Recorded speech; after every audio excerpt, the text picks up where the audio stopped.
The proper comparison group for you is you yesterday. Because you can make, first of all, you're the only control group that's appropriate to you. Because you have a certain set of talents and possibilities and limitations and tragedies that are truly unique to you. And so the fatal weakness on the self-definition front is, oh, I see, you're gripped so firmly by your sexuality that your sexuality now proclaims that it's you and you believe that. And you think that's you. You don't think that you're worshiping a polytheistic pagan goddess. I'm bringing more value to the table than I'm being compensated for. And that's demoralizing me.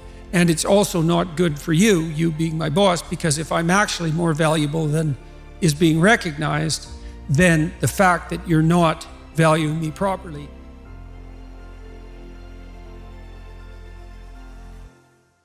Or that's who I should be comparing myself to, right? That's the pride. And the pride is something like, I should be that, or even I could be that. It's like, well, maybe you could, but you're certainly not going to do it, as you already pointed out, without the apprenticeship, right? So you could say that the despondency is actually is in proportion to the false pride. Now, I wrote a chapter in, I think, my first book, which was compare yourself to who you are today, not to who someone else is. Sorry, I mangled that to some degree, but you get the point. The proper comparison group for you is you yesterday. Because you can make, first of all, you're the only control group that's appropriate to you. Because you have a certain set of talents and possibilities and limitations and tragedies that are truly unique to you. And so you might be comparing yourself to someone else on some dimension, but it's not a reasonable comparison because you don't know what talents they were blessed with, and you also don't know what opportunities they had that you didn't, etc. It's just not a reasonable comparison. It's a lot better to think about who you were and then to think, well, could you be somewhat better in some dimension? And the positive thing about that is the answer is almost always yes. Now, you can orient that transformation towards some stellar target, and that's a reasonable thing to do, but that doesn't exactly mean that you should compare yourself to that target. Aiming at something and comparing yourself to it are not exactly the same thing. Plus, your bloody comparison is also a delusion. You know, that's another thing that you have to understand, is that you look at the person you're jealous of, and really what you're doing is you're looking through a very narrow aperture at a very thin slice of their life. You're looking at the thin slice of their life that's turning out the best, but you're also looking at a thin slice of their life that's marketed to be the best, right? And you have no idea what the horror of that person's life might be in its totality. And you have no idea if the deal was, say you wanted to be Russell Brand. There's a good example. You want it to be Russell Brand. You want it to be as charismatic and as famous as he is. Well, your real wish is that you get to have everything Russell Brand has, but none of his problems. Well, come on. I mean, it's no wonder that a vision like that would make you despondent, because it's naive, it's resentful, it's jealous, it's bitter, and it's unreasonable. You have to take the good with the bad. You have to take the bad with the good. And people rarely think about that when they're thinking about, the famous people they think they'd like to be. There's a battle right now going on in our culture about self-definition. I am whatever I say I am, which is, by the way, what God said to Moses when he proclaimed his identity, right? And that's not a trivial comment on what's happening now. Jung believed that the logical conclusion of Protestantism was that everyone would become their own church. Right? And he really meant, when Jung said something, he meant it, like all the way down. And so the logical conclusion of you being your own church is that you're your own God and that you get to define yourself. And you might say, well, why can't I define myself? And the right answer is, what the hell do you know about who you are? And you think that there's something in you that's yourself that's defining you. But how do you know you're not just a pawn of that thing you think is yourself? And so the fatal weakness on the self-definition front is, oh, I see, you're gripped so firmly by your sexuality that your sexuality now proclaims that it's you and you believe that. And you think that's you. You don't think that you're worshiping a polytheistic pagan goddess or that she's got you in her grip. You think that's you because you have an intrinsic theory of yourself, and your theory of yourself is whatever you want hedonistically in this moment rules. Everyone, including you, and that's right. And that everyone who opposes that is nothing but a demon, essentially. That means everybody who opposes that doesn't get the same favor. They can't define themselves the way they want. Well, that's the incoherence problem. But the radical types, the narcissistic radical types, they don't give a damn about incoherence, because what they give a damn about is that they get to do exactly what the hell they want with whoever they want this moment. And if that's now, this is where the rubber meets the road. You might say, well, what's the problem with that? It's like, why can't I just do whatever the hell I want whenever the hell I want to do it with whoever I want to do it with? And the answer is because everything goes to hell if you do that, including you. And you say, well, I don't believe in hell. And I say, well, keep acting the way you are and you will.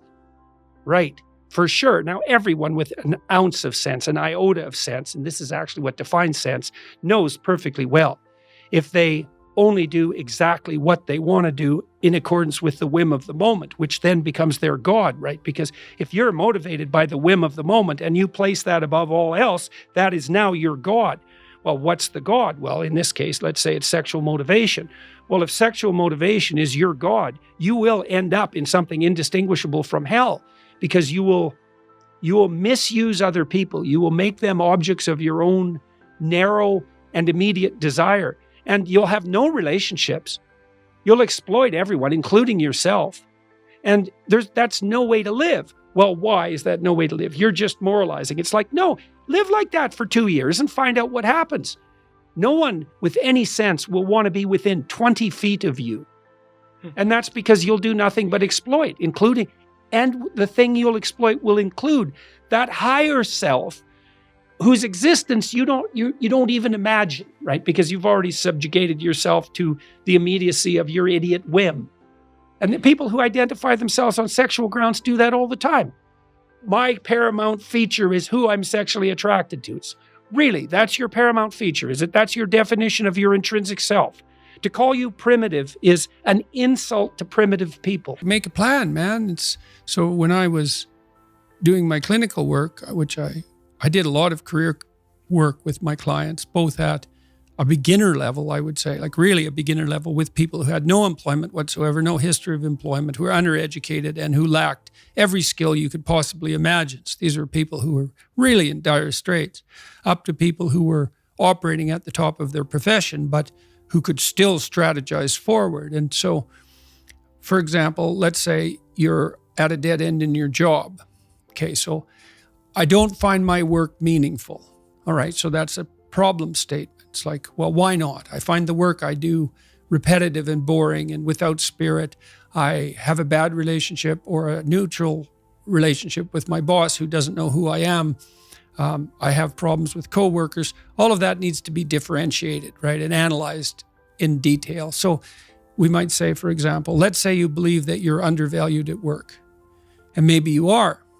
What you need to do is you have something to say, and we would have to figure out what it is that you have to say. But it would be some variant of, I'm bringing more value to the table than I'm being compensated for, and that's demoralizing me.